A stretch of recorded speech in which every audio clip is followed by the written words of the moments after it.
ಸಚಿವ ಸಂಪುಟ ವಿಸ್ತರಣೆ ಆಗ್ತದೆ. ಅದಕ್ಕೋಸ್ಕರ ನಾವು ಚಾಮುಂಡೇಶ್ವರಿ ದೇವಿ ಆಶೀರ್ವಾದ ಪಡ್ಕೊಳಕ್ಕೆ ಬಂದಿದ್ದೀನಿ. ಚಾಮುಂಡೇಶ್ವರಿ ದೇವಿ ನನಗೆ ಆಶೀರ್ವಾದ ಮಾಡಿ ಮಂತ್ರಿ ಮಾಡಲಿ ಅಂತ ನಾನು ಕೇಳ್ಕೊಂಡಿದ್ದೀನಿ. ಮೋಸ್ಟ್ಲಿ ಭಾನುವಾರ ಸೋಮವಾರ ದೆಹಲಿ ನಾಯಕರು ಬುಲಾವ್ ಮಾಡ್ಬೋದು. ನಮ್ಮ ನಾಯಕರಿಗೆ ಮೋಸ್ಟ್ಲಿ ಮುಂದಿನ ವಾರ ರಾಜ್ಯ ಸಂಪುಟ ವಿಸ್ತರಣೆ ಆಗುತ್ತೆ. ವಿಶ್ವಾಸ 100% ಇದೆ. ಯಾಕಂದ್ರೆ ನಾನು ಭಾಳ ಸೀನಿಯರು. ನಾನು ಆಗಲೇ ದೇವರಾಜ ಕಾಲದಿಂದ ನಾವು ಪಾರ್ಟಿ ಒಳಗಿರೋರು. ನಾನು ಎಲ್ಲರಿಗೂ ನಮ್ಮ ನಾಯಕರಿಗೆ ಹೇಳಿದ್ರೆ ಬರೀ ಜಾತಿ ಪ್ರಾಬಲ್ಯ ನೋಡಬೇಡಿ, ಪಕ್ಷದೊಳಗೆ ಎಷ್ಟು ವರ್ಷದಿಂದ ದುಡಿದಿದ್ದಾರೆ, ಅವ್ರ ನಿಷ್ಠೆ ಯಾವ ಥರ ಇದೆ, ಯಾವ ಥರ ಪಕ್ಷ ಸಂಘಟನೆ ಮಾಡಿದ್ರೆ ಅದನ್ನು ನೋಡಿಕೊಂಡು ಮಂತ್ರಿ ಮಾಡಬೇಕು. ಬರೀ ಜಾತಿ ನೋಡ್ಕೊಂಡು ಮಂತ್ರಿ ಮಾಡಬೇಡ ಅಂತ ನಾನು ಎಲ್ಲ ಹೇಳಿದ್ದೀನಿ. ಹೈಕಮಾಂಡ್ ವರಿಷ್ಠರು ಭೇಟಿ ಮಾಡಿದ್ರಲ್ಲ ತಾವು ಸರ್? ಹೈಕಮಾಂಡ್ ವರಿಷ್ಠರಿಗೆ ನಾ ಮೊನ್ನೆ ಹೋಗಿದ್ವಿ ಭೇಟಿ ಮಾಡೋಕ್ಕೆ. ಅಲ್ಲಿ ವಿದ್ಯಾರ್ಥಿ ಚಳವಳಿಯಾಗಿ ಭಾಳ ಗಲಾಟೆಗೆ ಯಾರನ್ನು ಮಾಡೋಕ್ಕಾಗಲಿಲ್ಲ, ಮತ್ತೆ ವಾಪಸ್ ಬಂದ್ವಿ.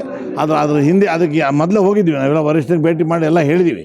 ಬರೀ ಜಾತಿ ನೋಡೋಕೆ ಹೋಗ್ಬೇಡಿ, ಪಕ್ಷದ ನಿಷ್ಠೆ ಸಂಘಟನೆ ಯಾರ್ಯಾರು ಮಾಡಿದ್ದಾರೆ ಮೊದಲಿಂದ ಪಕ್ಷ ಬಿಟ್ಟು ಯಾರು ಹೋಗಲ್ಲ, ಯಾರು ಪ್ರಾಮಾಣಿಕವಾಗಿ ಇರ್ತಾರೆ ಅಂಥವ್ರಿಗೆ ನೀವು ಆದ್ಯತೆ ಕೊಡಿ ಅಂತ ಹೇಳಿದ್ದೀವಿ.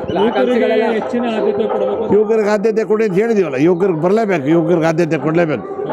ದೊಡ್ಡವ್ರನ್ನ ನೆಗ್ಲೆಕ್ಟ್ ಮಾಡೋಕ್ಕಾಗಲ್ಲ.